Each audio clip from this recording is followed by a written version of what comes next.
báǹdì máa kọ̀yìn sí tí kì í bá ṣe fídíò yẹn ń sìn àní gbọ́ pé bọ̀dá yìí ń ta tẹ́tẹ́ kò sẹ́ni tó mọ secret ẹ̀ mi ò leak. Mo rí àwọn videos kan ẹ jẹ́ kí n sáré play àwọn videos bọ̀dá yìí méjì tí mo rí ìkan wà tí mi ní play mo máa fi ẹnu sọ màá fẹnu sọ ó dàbẹ̀ ni pé mo download ẹ̀ but mi ti rí mọ́ gan but mi tún fẹ́ tún download another one but ṣé kò kí ń ṣe ń bọ̀.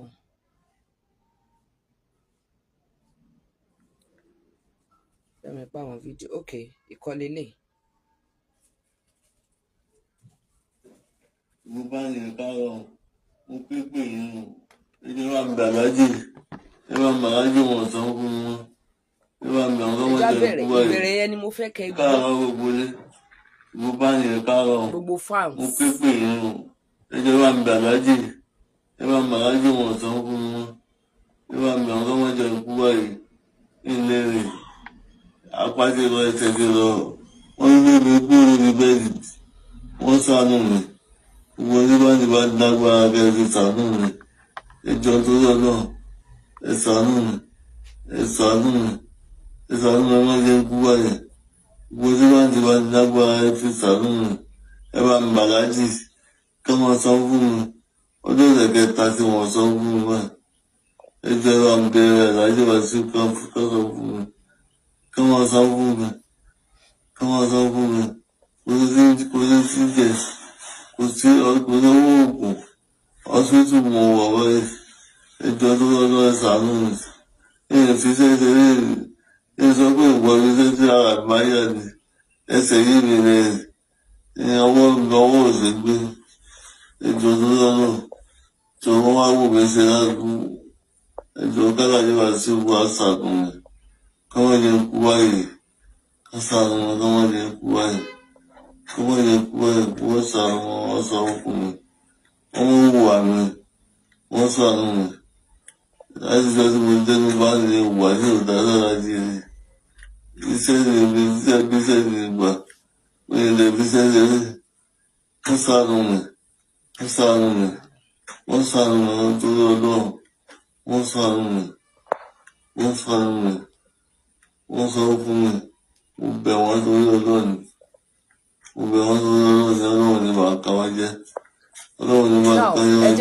Ẹ jẹ́ ká analyze fídíò yìí bí a ṣe ń gbọ́ yìí because mo ti rí fídíò yẹn tó go viral gan mo dẹ̀ rí ọ̀pọ̀lọpọ̀ àwọn ènìyàn tí wọ́n bẹ̀rẹ̀ sí ní bú bọ̀dá yìí pé ṣé kinní kan aláàjì lákọ̀ọ́kọ́ náà ẹ jẹ́ ká wo nǹkan tí bọ̀dá yìí sọ torí ó wà nínú ìnira báyìí bẹ́ẹ̀mi dẹ̀ ṣe ń wò ó. I am not okay. I'm not happy. Mi mọ̀ wọ́n o. Àjọ sọ̀rọ̀ rí o. Mi mọ̀ bóyá mo ti pàdé wọn rí o ní agbo Alhaji Wasiu because ṣe mọ̀ pé a máa ń tẹ̀lé ẹ̀gbọ́n wa jáde nígbà tán wà láyé. Mi ò mọ̀ o. I don't know. But mo mọ̀ pé wọ́n máa wà nínú báǹdì tá à ń wò ní òkè yẹn.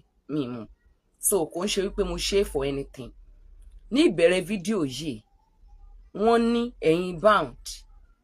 That means inú bound gangan náà send fídíò yìí sí kò ń ṣe wípé wọ́n fẹ́ fi ṣe defamation of character fún Alhaji Wasiu ẹ jẹ́ àkọ́kọ́ mu láti bẹ̀yẹn gbogbo ẹ̀yin lovers Alhaji tí ẹ̀ ń bínú torí mo rí pé àwọn èèyàn kan ń bínú àwọn èèyàn kan ń para àwọn èèyàn kan ń sọ̀rọ̀ wípé kan send account number wọn gbogbo àwọn tó dẹ̀ wá gbé fídíò yìí mi ò rẹ́nì kankan kó fi account number máa yí síta at least gbogbo ibi tí mo ti bá pàdé lórí other page mi lórí other kíní mi ọmọ ọba tí mo ṣe ṣíyẹn igi ọ̀pẹ mi ò rí àwọn èèyàn kankan tán ti send account number bọ̀dá yìí síta mo wá wò wípé ṣé wọ́n kàn ń ṣe láti gba bọ̀dá yìí sílẹ̀ ni àbí láti kọjú sí King Wasiu Ayinde Marshal pé wọn ò tún ṣe dáa because èmi wò pé tó bá yẹ pé láti gbà wọn sílẹ̀ account number wa wọ́n yẹ kó máa tẹ̀lé mi dẹ̀ wá mọ̀ bóyá àwọn kan ti ṣe account number ṣe mọ̀ pé bẹ́ẹ̀ mi ṣe rí ọ̀rọ̀ ni mo ṣe máa ń sọ so ẹ má bínú inú group ni bọ̀dá yìí send ẹ̀ sí kì í ṣe pé ó lọ sọ̀rọ̀ Alhaji lẹ́yìn àbí ó lọ pe àwọn bloggers pé ẹ wá bá mi bà tọ̀gá mi jẹ́ ẹ já mu láti bẹ̀rẹ̀ because àwọn fídíò tó go viral yìí ó máa affect man yìí gbogbo àwọn lovers Alhaji Wasiu Ayinde Marshal wọn ní help ẹ Alhaji gan máa dẹ̀yìn àwọn tó wà nínú báǹdì á máa bínú but ẹ jẹ́ kí fídíò tèmi ń ṣe yìí kó go viral kí bọ́dà ìbá lè rí aláàánú láti dìde lórí àkété tó wà yìí ogun stroke wà ogun stroke pọ̀ àìmọye àkọ́kọ́ náà ẹ jẹ́ kí n kọ́kọ́ fún wọn ní eléyìí ẹ bá mi send eléyìí kó dọ́dọ̀ wọn tó bá lè get egbò túdè tútù ni o kó máa jẹ kó máa gbé omi ẹ̀mí fún anybody tó bá tún ní kó máa jẹ kó máa gbé omi ẹ̀mí kó máa jẹ kó máa gbé omi ẹ̀mí kó máa jẹ kó máa gbé omi ẹ̀mí mo ń ṣiṣẹ́ lórí iléeṣẹ́ kan lọ́wọ́ mo fẹ́ wo àwọn product tó fẹ́ gbé jáde ẹ mo fẹ́ wo product kan nínú ẹ̀ tó máa wà okay tí màá wá sọ fẹ́yìn èèyàn tí èèyàn bá ti lò kó wà okay mi ní introduce ẹsẹ̀ lómi yeah tó bá ti ń jẹ gbòtúdè yẹn kó máa jẹ kó máa gbé mi tó bá ti ń jẹ kó máa jẹ kó máa gbé mi tó bá ti ń jẹ kó máa gbé mi èédú tí mo sọ yìí náà alkaline kó máa mú lára rọ kó máa detoxify system wọn egbòtúdè máa ń ṣiṣẹ́ gan but fún àwọn other things ó tún wà fún stroke ṣe understand inú báǹdì ni máa yí send ẹ sí nínú báǹdì tá à ń sọ yìí Alhaji Wasiu wà ń bẹ so ẹ má jà bínú sí máa yìí tó bá jẹ́ wípé ó fẹ́ fi ba Alhaji Wasiu lórúkọ jẹ́ ni wọn ò ní send ẹ sínú band ẹ̀bẹ̀ ni wọ́n dẹ̀ bẹ̀ wọ́n ní ó ti tó ọ̀sẹ̀ mẹ́ta tàlájì ti send owó sí mi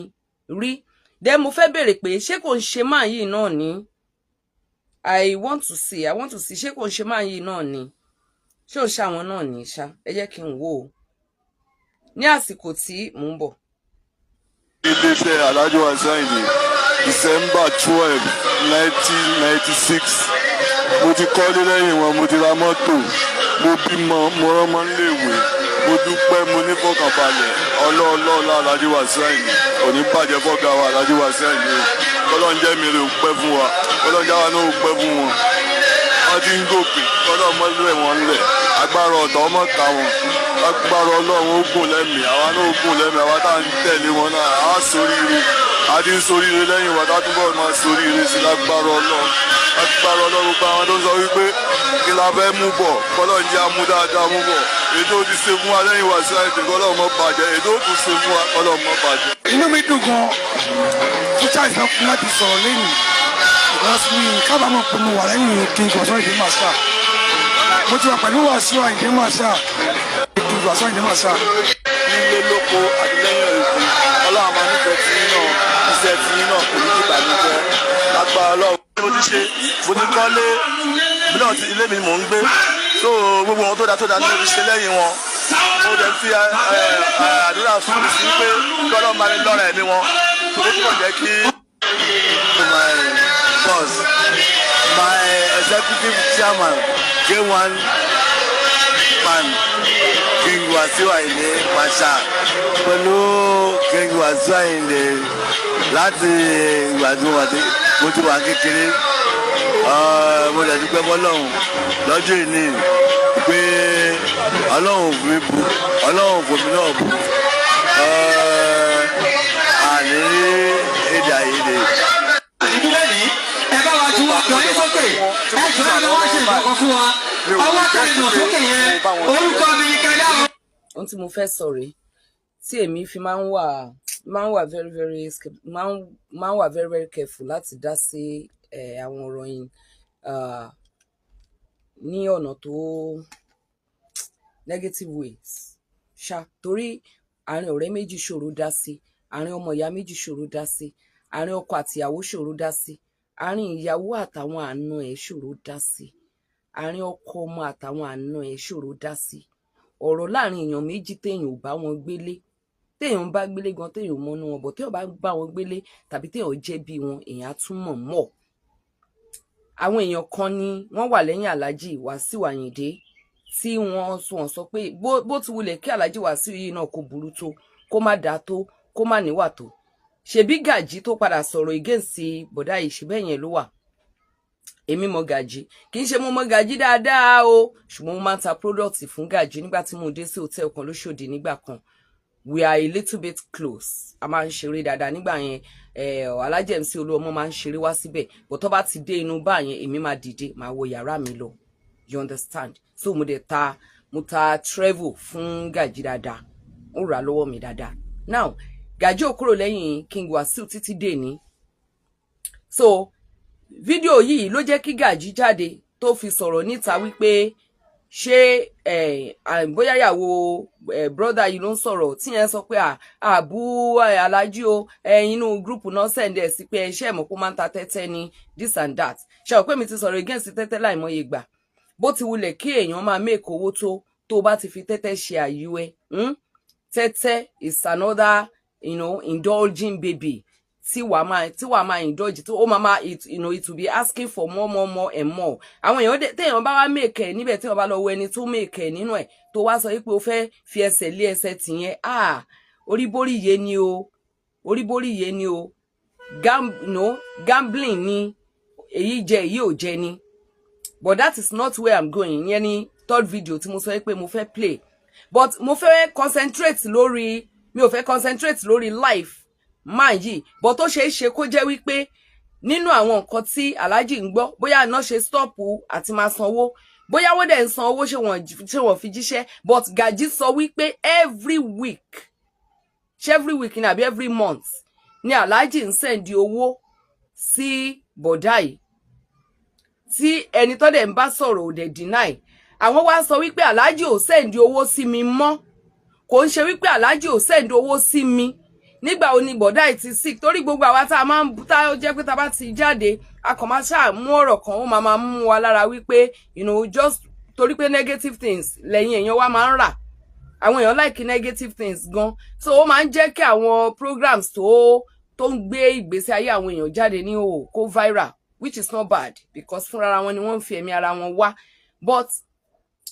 wọ́n ní wọ́n ń fún wọn ní owó wọ́n stop ẹ̀ ní máa yí ṣe ń bẹ̀bẹ̀ pé ẹ má jẹ́ kí ẹ sọ fàlájì kan má wo ìwà mi o 250,000 naira náà kì í ṣọmọdé owó ní ẹ̀yìn ẹni tí wọ́n wá sọ pé ṣèbí last year ló ti wá síbi iṣẹ́ last aláàjì send owó yẹn káti ẹ̀ tó bú aláàjì Wasiu Ayinde máa ṣàwí pé tó bá tẹ̀ ń fún ní 250,000 yẹn títí dọjọ́ kó tó bẹ̀ ojú bẹ́ẹ̀ lọ ẹ jẹ́ kọ́kọ́ commend wọn wípé látìgbà tí màá yí ti sick tí wọn ọ̀dẹ̀ lọ síbi iṣẹ́ wọ́n sì ń kọ́ntínú láti máa fún un lówó bí màá yí ṣe láhun tó yìí ẹnìkan ṣe mo wá lè sọ nǹkan tí Gaji sọ níta gbangba tí bàbá yìí dẹ̀ ṣe kí Gaji bá lè rí owó láti ara ẹni yẹn and he did what Gaji asked him to do tí Gaji bá wò bó tí Gaji ò bá rántí he might ask me pé princess kí ni nǹkan tí ẹ sọ̀rọ̀ débi ọ̀rọ̀ yẹn màá lè wá rán wọn létí pé nǹkan tẹ́ ẹ sọ nígbà báyìí nígbà tí mo gbé tá ń sọ̀rọ̀ pẹ̀lú too much money tí gbogbo wa jókòó pẹ̀lú MC Olúọmọ you said something you understand tó jẹ́ dáadáa mi ò ní lè sọ níta because àwọn èèyàn àtúbà mi gbé síbòmí kọ́ bá ti lọ máa drag ẹni ẹlẹ́ni torí kò ń ṣe nǹkan tó yẹ kán drag but ọ̀rọ̀ ẹyọ kan péré náà máa pick tí wọ́n bẹ̀rẹ̀ sí ní drag ẹni ẹlẹ́ni ò dẹ̀ ṣe èmi kò dẹ̀ ń ṣọ̀rọ̀ ẹ̀ṣẹ̀ kò dẹ̀ ń ṣe jìbìtì kò ń ṣèwà burúkú o so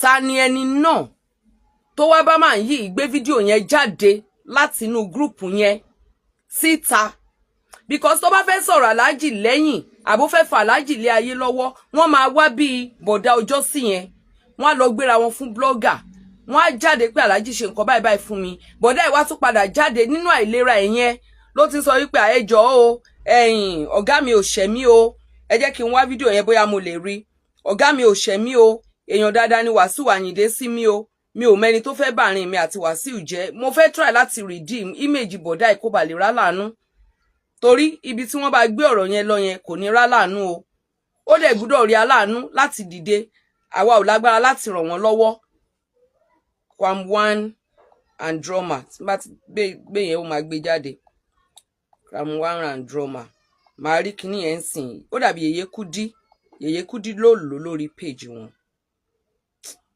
kíní Yèyé Kúdí gan ló yẹ kí n wá lọ but kò lè difficult láti rí ìwọ kíní ìgbé jáde àṣẹlẹ okay ẹ yẹ kí n lọ sí post ó yẹ kí n rí ẹ yẹ kí n tan lé kó náà máa ṣiṣẹ́ lẹ̀ ó yẹ kí n rí. The Bluetooth device is ready to pair. So the Bluetooth device is connected. He was now begging. Oh yeah, Tani. Ṣùdúró náà. má jẹ́ kán rope mi o.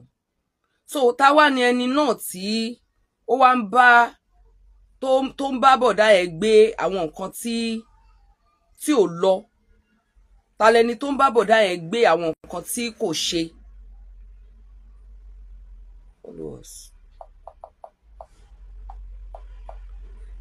Tó bá gbé wá sí ìta bí wọ́n ṣe ọ̀rọ̀ Ganu sí lọ́jọ́ yẹn tí ó di wípé wọ́n ti sáré gbé wá síta.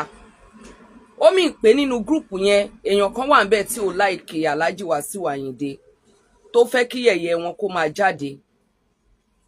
Tó fẹ́ kí yẹ̀yẹ́ wọn kó máa jáde. I can say that.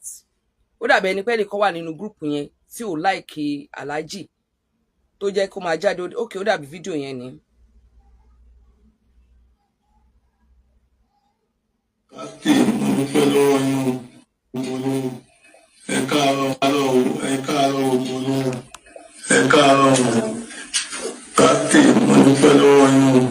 Bàtà mo dúpẹ́ lọ́wọ́ yín.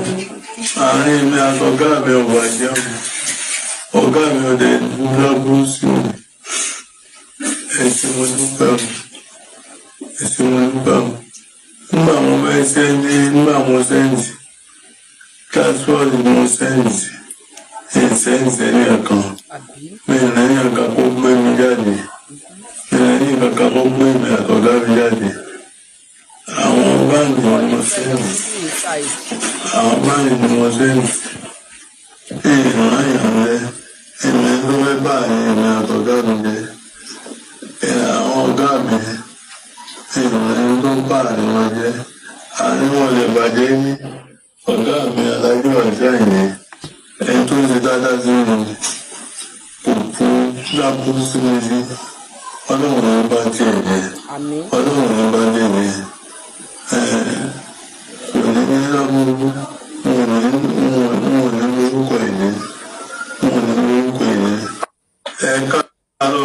So tí kì bá ṣe mọ̀ pé tí kì bá ṣe fídíò tí ẹni yẹn tó bá wọn gbé jáde ṣe rí gbogbo irú àwọn nǹkan báyìí ẹni tó bá ń ṣerú ẹ̀ kó má rò pé bóyá ṣe lòun love ẹni tó ń bá ṣe fún téèyàn bá ṣe èèyàn love ẹni téèyàn ṣe fún. I'm now talking generally. O hate ẹni tó ṣe fún. Ẹni tó bá wọn gbé jáde ńsìn máa believe wípé wọ́n máa drag Alhaji Wasiu Ayinde. Ẹni yẹn ò dẹ̀ jáde kúrò nínú band. Ẹni ò wá like bọ̀dá tó sick yìí because ó mọ̀ wípé gbogbo ore tó yẹ kó tún wọlé fún látọ̀dọ̀ Wasiu Ayinde máa stop.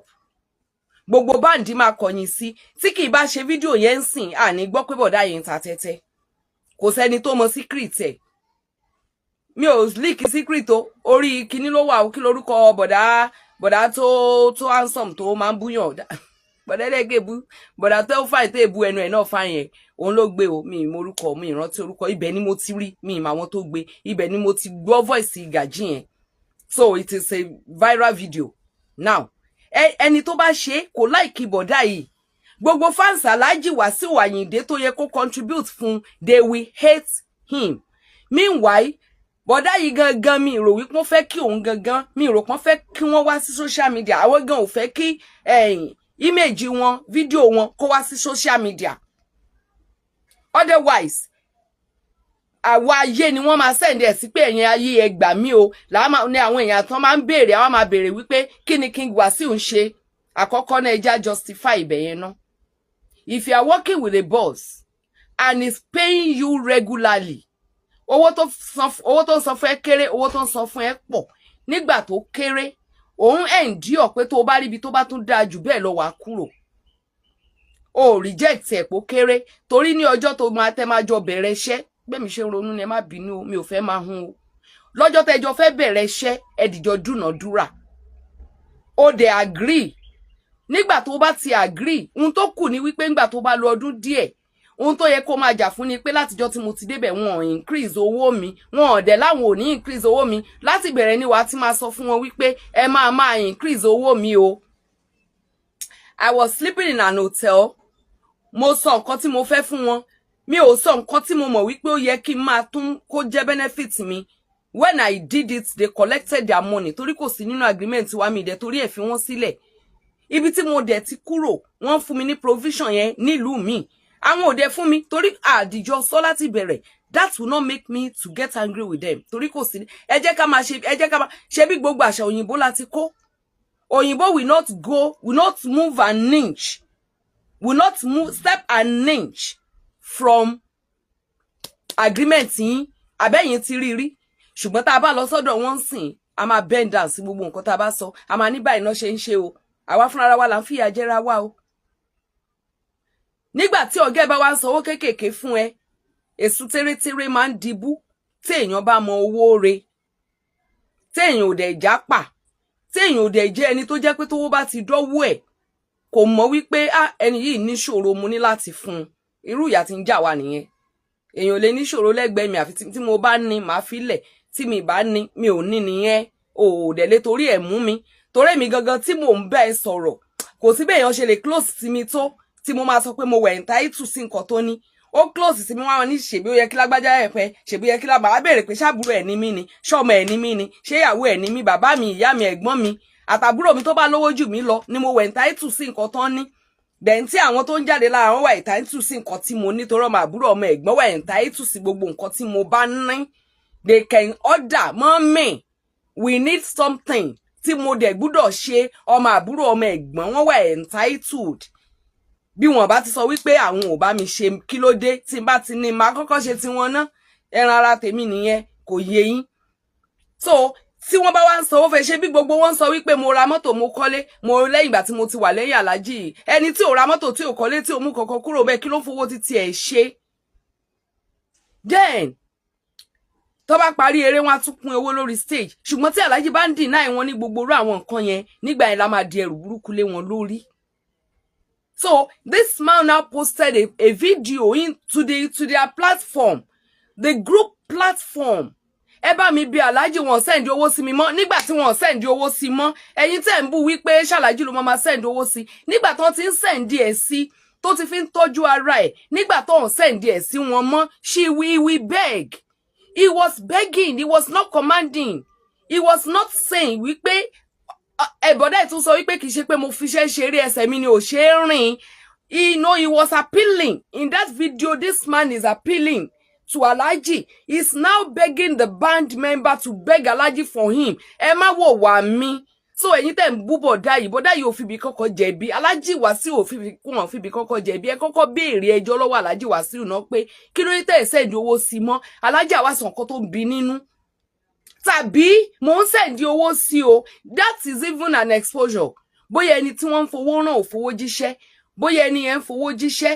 Bóyá ẹnìkan súnmọ́ bàbá ẹ̀ tó yẹ pé tó bá ti fowó tó bá ti send owó sí ni ó transfer ẹ̀ mọ̀ pé anything lè ṣẹlẹ̀ mi sọ pé ó ṣẹlẹ̀ bẹ́ẹ̀ o torí àwọn èèyàn ò láàánú o ẹnìkan náà contribute 5 million naira fún láti ṣe operation ọmọ rẹ̀ tó lọ ra kẹ̀kẹ́ tí ó máa fi ṣiṣẹ́ ó ra kẹ̀kẹ́ kí náà ló tán rà ná bóyá ó ra tẹlifíṣàn àbí nǹkan kan tó kù gbogbo owó ná ọmọ ẹ̀ ló sì kí o tó kù gbogbo owó ná olórí burúkú bàbá tí ò ní wáyé mi mọ́ ọmọ rẹ̀ ló sì kì tí àwọn ènìyàn aláàánú contribute owó tí ẹni tó bá ń tọrọ owó fún èèyàn gan ò gbọ́dọ̀ ná ó ná gbogbo ẹ̀ kó sọ pé ẹni tó mọ̀ rí gan sick wọ́n contribute owó sínú account ẹ̀ owó tó gbọ́dọ̀ ná ni ó wá ná owó ẹ̀mí ọmọ ẹ̀ so ó lè ṣẹlẹ̀ ní nǹkan tí mò ń sọ so you stop blaming any one of them and anybody now sharing the past one to ridicule Alhaji Wasiu Ayinde Masha well I will not mi ò ní búyàn kankan then nobody will blame any blogger tó bá jáde sírú ẹ̀ because ohun tí wọ́n bá wọn gbé jáde blogger máa ganu sí now blogger máa ganu sí so ẹ lè bú àwọn bloggers pé ẹyin tó bá ti rí wọ́n máa ń ba ayé èèyàn jẹ́ wọ́n máa ń ṣe kinní kan blogger máa ganu sí torí nǹkan tí kinní yẹn try láti sọ ni wípé Alhaji abandon ọmọ ẹ̀yìn wọn tó sick which is not proper torí Alhaji ò kì í ṣe tálákà ẹlòmí a máa sọ wípé ṣé o mọ pocket ẹ̀ ní láyé Ọlọ́run ò ní jẹ́ kí irú King Wasiu Ayinde Masha kó di ẹni tí yóò mọ sọ wípé owó tó ń bẹ nínú àkáǹtì ẹ̀ ò lè tọ́jú ẹni tó sick Ọlọ́run ò ní jó padà ṣẹlẹ̀ sí mọ́ wọ́n ní is stinkingly rich so láti tọ́jú wọn láti gbẹ́ni yìí gan lọ sí abroad láti tọ́jú but kò need ebi stroke ni they can treat stroke in Nigeria táwọn tó ní lọ́hùn yẹn gan wá sí Nigeria tó yẹ pé Nigeria láti treat wọn mi ṣeré o tí bọ́dá yẹn fò káàkiri ní compound networking business wa tó wà ní Bódìjà ńgbà yẹn tó ń sáré kiri orí wheelchair náà gbàyà àbúrò ẹni kan máa bóun gbé bọ̀ tó dẹ̀rìn. So now mo wá fẹ́ sọ nǹkan kan wípé tí èèyàn kan bá wà ní ọ̀dọ̀ èèyàn kan tí ẹni yẹn ní problem pẹ̀lú ẹ̀, honestly the best thing is not to come out to come and just bring that person down. You know, I can do it if I've cited warning, tẹ́ni yẹn ò dá mi lóhùn. Then màá mọ̀ wípé the best thing ni wípé kí n bẹ gbogbo ayé sí. Tí nǹkan tó bá dẹ̀ ń ṣe tó bá jẹ́ wípé ìbàjẹ́ yẹn ìta gbangba ló wà ní, tó bá yìí ń jẹ́ láàrin mi àti ẹni tó sì ń jẹ́ abẹ́lẹ̀ yẹn náà ni wọ́n ti mọ fẹjọ́ rẹ̀ sùn àwọn èèyàn tó mú. Ṣùgbọ́n tó bá ti jẹ́ pé ó ti gbé síta tí bàjẹ́ ẹ ti bọ́ síta, màá bọ́ síta pẹ̀lú ẹ̀. So pé èèyàn kan ṣe nǹkan kan, we are now just coming out to make sure that we destroy that person. Ẹ jẹ́ ká kọ́kọ́ máa settle àwọn nǹkan lábẹ́lẹ̀ náà. Ẹni tó bá yànyàn jẹ èèyàn lè pariwo ẹ̀ síta o, mi ní kẹ́ni tó bá yànyàn jẹ, ẹni tó fẹ́ kú, ìyàwó tọkọ ti fẹ́ bayé ẹ̀jẹ̀ tó fẹ́ pa, ọkọ tí ìyàwó ti fẹ́ run, mi sọ wípé kí wọ́n má pariwo síta o. Tó bá ti mọ̀ pé ó ti ń débi ikú, torí tó bá ti ń débi ikú èmi gan mọ reason tó ṣe ń dúró. Tàbí ẹni tó gbé owó fún yàn tí wọ́n fẹ́ bà tiẹ̀ jẹ́, àbí nǹkan tó bá ṣá ti ní tó ti ní ṣe nínú wípé ó máa kọ ọbọ gbèsè ayé èèyàn àrù gùdùgùdù. You know, mi sọ pé kéèyàn má jáde síta, but ó máa ní level. You know, ẹni àwọn tá bá ti jọ bá ṣe rí, tá ti bá ṣe dáadáa, tá kúrò lẹ́yìn wọn. We don't need to come out and be recounting what they did for us that is bad. Honestly, tó bá ní kò ṣe experience ẹ, o lè sọ pé nídìí iṣẹ́ mi mo ní experience tó pọ̀ o. Láwọn ìgbà kan, àwọn kan báyìí ṣẹlẹ̀ sí mi, àwọn kan báyìí ṣẹlẹ̀ sí mi. You don't need to destroy people. Yeah, serious. That is why many people love that the interview tí mo ṣe pẹ̀lú àwọn Yorùbá tòótọ́. Mo ṣì protect àwọn ọ̀ka èèyàn. Torí mo mọ̀ pé that is not the avenue láti máa sọ pé lágbàjá ṣe báyìí, lágbàjá ṣe báyìí, lágbàjá ṣe báyìí, lágbàjá ṣe báyìí, ó ti dàgbà now. You understand? Until when the time reached, tí mo rí wípé ìkà èèyàn fẹ́ stop, lèmi náà jáde ti kà. Ẹ get it? Sẹ́ni tó bá lọ wo bọ̀dá Yínká Ayéfẹ́lẹ́ fúnra rẹ̀ pè mí ní pé àṣewọn ṣé bọ̀dá Yínká loved the interview, Yẹmí Ṣóǹdé loved the interview because nǹkan tó expect kọ́ ni wọ́n bá. Èèyàn ti dàgbà. So we can say, in fact, téèyàn bá yín ẹ jẹ gan, kò dìgbà tó o bá wò wípé bó ṣe wá wà lókè yẹn ó gbúdọ̀ jábọ́ pọ̀. No now. Fi ilẹ̀ kó fà lọ́lọ́run lọ́wọ́ now. God is there to fight for you. Bọ́ ọ̀pọ̀lọpọ̀ nínú wo gbàgbọ́ nínú Ọlọ́run mọ́. Torí wípé a ti ń sáré ju Ọlọ́run lọ. Bẹ́ẹ̀ ni, ọ̀pọ̀lọpọ̀ ló ń lé nǹkan, wọn mọ tán lé gan. Serious, wọ́n ń lé nǹkan, ṣùgbọ́n wọn mọ nǹkan tán lé. Àwọn gangan ò mọ bí tán lọ. They don't even know what they are running after. They don't know their ambition. They don't know where they're going on. Ní aim wọn, ní objective. Wọ́n ṣà ń lé nǹkan, kò dẹ̀ sí nǹkan tán lé ju owó lọ. Yeah, that is why ta fi rí oríṣiríṣi ìkà that everybody wants to be elevated, to be on top, just within a twinkle of an eye. Tí ò possible. Kò possible. So bí èèyàn bá ti fẹ́ bá Ọlọ́run dọ́gbọ́n sí iṣẹ́ rẹ̀, nǹkan máa ṣẹlẹ̀. So by the time tí àárín ọ̀gá àtọmọṣẹ́ bá wá bàjẹ́, àwọn èèyàn máa gbẹ́nu sí o. Wọ́n máa gbẹ́nu sí tó bá ti ju èèyàn tó yẹ kó gbé gẹ̀gẹ̀gẹ̀ tó bá ti jù sílẹ̀ tó jù mọ́lẹ̀ pọ̀ nítorí owó. Wọ́n á bẹ́ẹ̀ ganu sí. Tó bá ti bẹ́ẹ̀ ganu sí tán, ọjọ́ wa ń bọ̀ because gbogbo àwa tá bẹ́ẹ̀ ganu sí yẹn àwa ò mọ̀ ẹ́. Àmọ́ relationship yín, ọjọ́ wa ń bọ̀ tó jẹ́ wípé nígbà tí nǹkan kan bá máa ṣẹlẹ̀ tí kò ní lè kàn wá. Tẹ́ pé tó bá tiẹ̀ wá sọ fún ruwa ga máa sọ fún ẹ wípé wàhálà ti pọ̀ jù ṣé wọ nìkan ni. Torí pé ìyẹn ò ń ṣe eléyìí tó yẹ pé tá bá jọ bẹ́ẹ̀ ganu sí, ayé máa tẹ́wọ́ gbà lọ́wọ́ wa rẹ́rẹ́rẹ́. Tó yẹ pé lè tó yẹ pé tá bá sọ gan wá condemn àwa gan wípé bèbí bọ̀bọ̀ yìí lọ wá ṣe. You understand? Tó yẹ pé ibi tó bàjẹ́ yẹn ni wàá padà sí. Honestly, tòótọ́, ọ̀gá tó ṣèkà fún ẹ rí sì tún lè padà jó lórí ẹ. Ọmọọṣẹ́ tó ṣe nǹkan tí ò dá sì tún lè padà jó lórí ẹ. Serious. Ọmọọṣẹ́ ẹ̀ṣẹ̀ ò sáré wá, ó sì lè padà jó lórí ẹ nítorí pé ẹni yẹn ló ń rí. Tó yẹ pé lọ́jọ́ tó bá máa pè pé èmi ò dẹ̀ wá mọ̀ bóyá tó lúwẹ̀ bá pé wọn ẹ ló ọ̀gá nǹkan kan báyìí ṣẹlẹ̀ sí mi ò gẹ mọ́wó wà mí. Ó lè ní ṣé tòótọ́ máa bọ̀. Ó lè má jọ̀rọ̀ owó. Ṣùgbọ́n nígbà téèyàn bá ti ba ibẹ̀ jẹ́, báwo ni bẹ́ẹ̀ ṣe fẹ́ túnṣe? Ló ṣe fẹ́ túnṣe.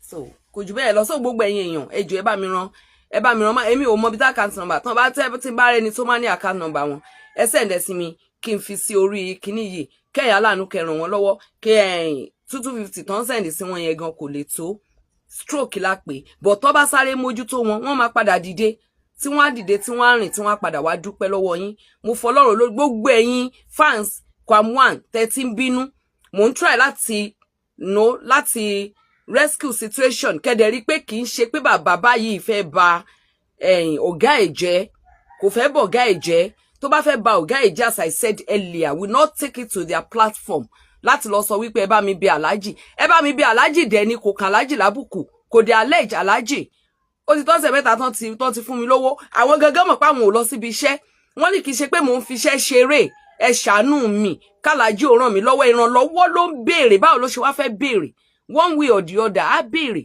kò sọ pé aláàjì ò tọ́jú mi o aláàjì ò fún mi lówó kí ni mo fi ṣàlájì o ẹ bá mi bí aláàjì ó ní ẹ bá mi bí aláàjì kí wọ́n jọ torí Ọlọ́run wọn fún mi lówó mọ́ ẹ jọ ẹ bá mi bẹ̀ wọ́n kì í ṣe wípé mo fẹ́ fi iṣẹ́ ṣeré condition ni ẹ bá mi bẹ̀ wọ́n àwọn náà mọ̀ pé wọ́n wà entitled sí owó kọ̀ọ̀kan látọ̀dọ̀ aláàjì now that aláàjì is doing it ó ń ṣe dáadáa sí ni ó dẹ̀ tún sọ wípé ẹ má bà ní mi àtọ̀gá mi jẹ́ so ẹni tó post fídíò yẹn gangan ta ní ẹni yẹn gangan ni ò like King Wasiu Ayinde máa ṣàtòwò pé nǹkan téèyàn tún fi lè rob máa yí off daily and the person is still following him the person is still working with him. If you know you are not pleased with how your boss is treating you, leave that boss and go to another boss. Yeah, if you know you don't love the way your husband, your wife is treating you, leave him or her and go to another spouse. Instead of coming to the social media and be saying, ìyàwó mi ò ń fún mi lóúnjẹ, ìyàwó mi fẹ́ pa mí, ọkọ mi fẹ́ gbégbá lé mi lórí, mi nìkan ni mò ń tọ́jú gbogbo lé, kò bá mi dá sáwọn ọmọ. Leave him, kó wá máa pariwo ẹ̀ fún gbogbo ẹbí, ń rí nsìn o, kò bá ń dá sáwọn ọmọ o. Tó bá dẹ̀ mọ̀ wípé ó fẹ́ wá tọrọ owó ní online sọ fún wọn pé single parents yẹn tó bá ní kí ni wà tọkọ ẹ ṣe sọ wípé ẹ ti depart because these children will still grow up and find anyway àwọn Facebook ti fẹ́ máa